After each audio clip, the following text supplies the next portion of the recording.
Good morning, traders. It's Trader Rob. Today is Sunday, June 29th, and let's take a look at the new weekly levels and bands and tradable levels for the ES and NQ to get you started off on this upcoming week, which is going to be going into July, on the right track. Let's get into it right after the intro.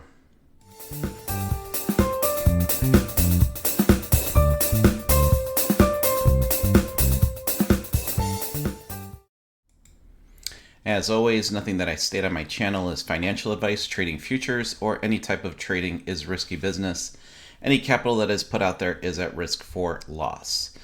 All right, so after a pretty inactive trading week for me personally with the signals, I think I only ended up taking 2, possibly 3 trades really early in the week last week, but nothing Wednesday. I think it was Wednesday, Thursday, and Friday.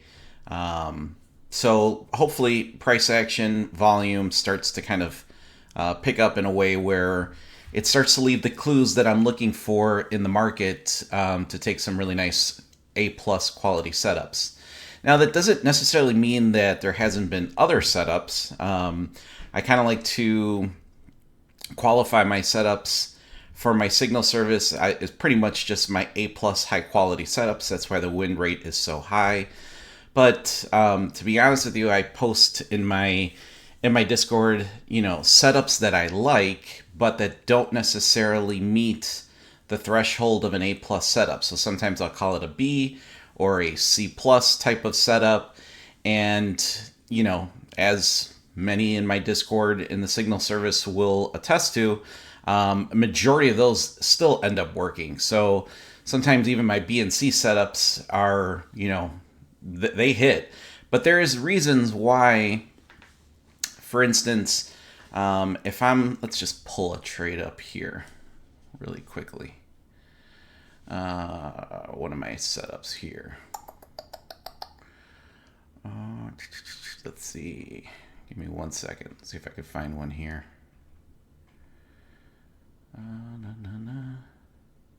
All right, so right here, like on the 20th, I stated this is a B minus or C setup because of the fact that I had marked out an area here that the market could want to tap into a good amount of volume here. Now, the setup is it's a good setup because my take profit 1 and 2 are clearly defined. My entry, I have a very strong opinion that I'm going to get a very good reaction to. And I have some volume sitting in between my entry and my stop loss to give me kind of a layer of defense before I hit the stop loss. But sometimes there's another peak or another area of important volume, in my opinion, that could also get tapped into prior to going to take profit 1 and 2. So that's why I would classify these sometimes as a B minus or a C setup. And of course, this one ended up working, but with a lot more drawdown than I'm normally accustomed to. So this one is TP1, TP2. And this is the exact same setup that occurred from this B minus or C. So even though sometimes, I can go a few days without a high quality A plus setup, it doesn't necessarily mean that there aren't other setups in the marketplace. It's just they're not setups that I necessarily would consider to be super A plus. So just wanted to go over that. And I've been getting a lot of questions on how I create my my daily levels, my weekly bands, and my tradable levels that I come up with each and every day, which we go back into Discord. Right here, Rob's levels. So each and every morning I map out levels for the ES. Now the dotted lines are a 5-minute level. The solid blue lines are 15-minute levels, okay? And of course, these are created, there's a video that I posted that's in the description of this video, which shows you Step one would be is how to just determine these levels. So this is a 15-minute chart. My solid blue line is a 15-minute level. If you go into the candlesticks, you'll see where my 15-minute level is posted at. Now you can go back to the video, which how I describe how I come up with these levels, and you'll see very clearly how this 15-minute level is established. Now, the dotted lines are on the 5 minutes. So this chart is a 15-minute chart. If you go down to the 5-minute chart, you'll see why and where these levels come from. Now, the second part to the trading strategy is incorporating the volume profile with how I determine my actual setups, where I want to take a trade, where I consider to be A+ setups, how I determine my entry, my stop loss, my take profit 1 and take profit 2 are all strictly based on levels and volume. I don't enter in a stop loss, for instance. This example, this stop loss, these take profit 1 and 2 are not based on a percentage of what I want to make on a trade. It's not based on how many points I want to take out of a trade. That is completely random. And if that's the only way you're trading, maybe you've got ATR built into your strategy, fine. But I base take profit 1, take profit 2, entry, and stop loss all around the levels and all around volume. So what I am looking for is an area where I know that I'm going to get a very good reaction on my entry, have a very good chance of taking take profit 1 and take profit 2 before my stop loss gets hit. All based on volume, all based on the levels. Okay, so those two videos are in the description below. I highly encourage you guys to take a look at those two videos. And the weekly bands that I create here for you on Sunday and Wednesday is the exact same strategy, but based now on the 1 and 4 hour chart. Kind of combine those two together. Again, incorporate volume into the equation. Excuse me. And that's how I come up with my weekly bands, which are the super strong bands that, price action obviously has a much harder time getting through. We like to see reactions from there. My tradable levels is like these dotted white lines that I give you guys, again, each Sunday and Wednesday. Those are levels that are tradable, where they're scalpable. The bands, people are trading these with very good success. Obviously, I would say a lot less position size because these trades are much, much bigger. And this is also how I determine my super signals, which is an added benefit that I've provided to the signal service, which, my regular signals are my A+ scalps. So on the ES, they could be anywhere from 4 to 8 points. And on the NQ, it's typically anywhere from 9 to 20. Let's just say 10 to 20 points is what I'm looking for on the NQ. Versus my super signals that are on the NQ, we're targeting 42, 44 points with very good success and positive risk to reward ratio. So those have been it's been a nice little added feature that I have included, and I know the traders in the service are really liking that.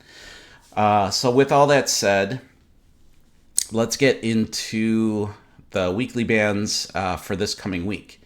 Now, if you guys remember, I had a band right up here that we've kind of churned through. Our new weekly band on the ES sits between 61.44 and 61.08. We've got the point of control that's pretty much sitting at 60.64. We've got a band below price action at 60.29 all the way down to 59.92. I'll talk about the tradable levels here in a little bit. And then another band below that at 59.66 down to 59.28. As far as a new tradable level on the ES, That one is going to sit right above here, but below, I believe, where price action currently sits. And that one is going to be at 62.02 right here. Remember, this video it's Sunday the 29th at 8:45 a.m. is when I'm recording this. It's probably going to come out at around 10 a.m. Central Time.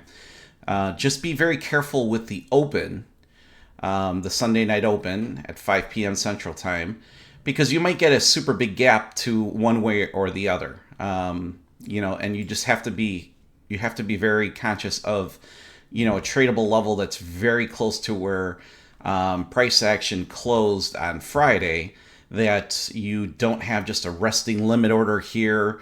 I would definitely not recommend that. I would want to see which way that we gap to. If we gap super low, this could be a tradable level now to the downside. If we gap to the upside, no big deal, because once price action comes back down to it, then it becomes a tradable level as a scalp. Below where we currently sit, we've got another tradable level that sits at 60.21, 59.80, and 59.36. So those are the levels on the ES that we're currently looking for.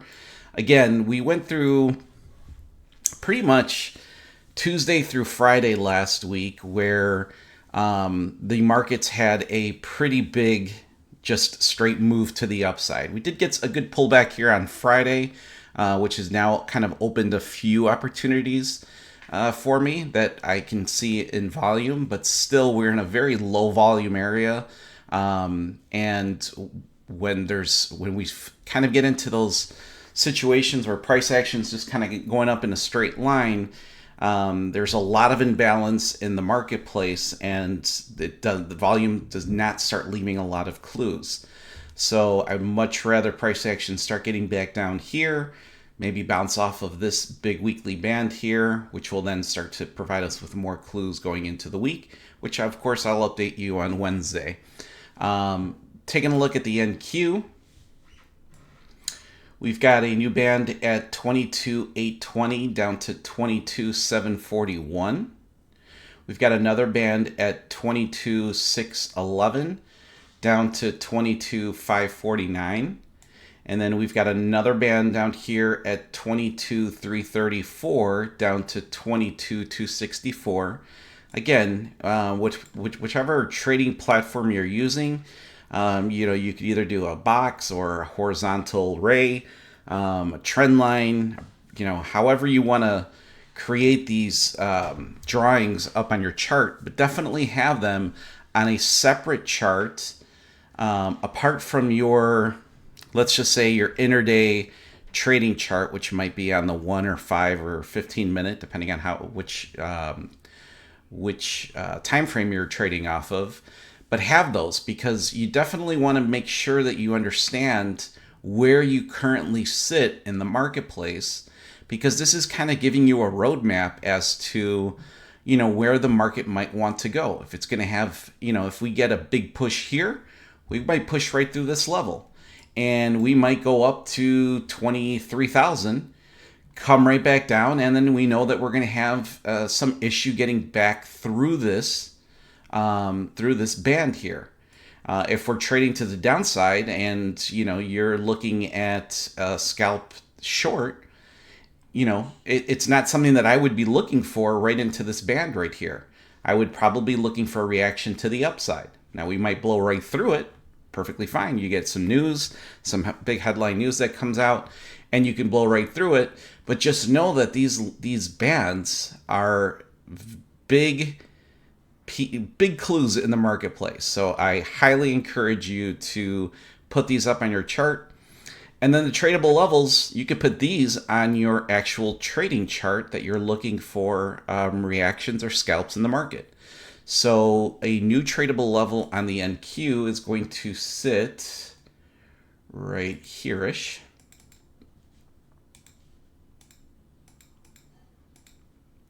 And that one's going to sit at 22,630. There you go. So below where price action currently sits, you've got a tradable level at 22,630, another one at 22,485, and I believe that's it until we get down to 21,694.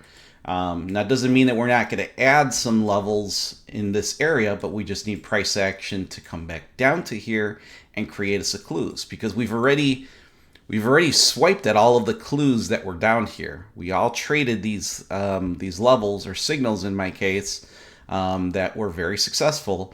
But as of right now, with price action just pretty much going up in a straight line, there's not much here yet that I would consider super high quality setups yet, until we get price action to come back down here and start giving us back clues with the volume profile as to where we can take some trades from. So hopefully this video helps.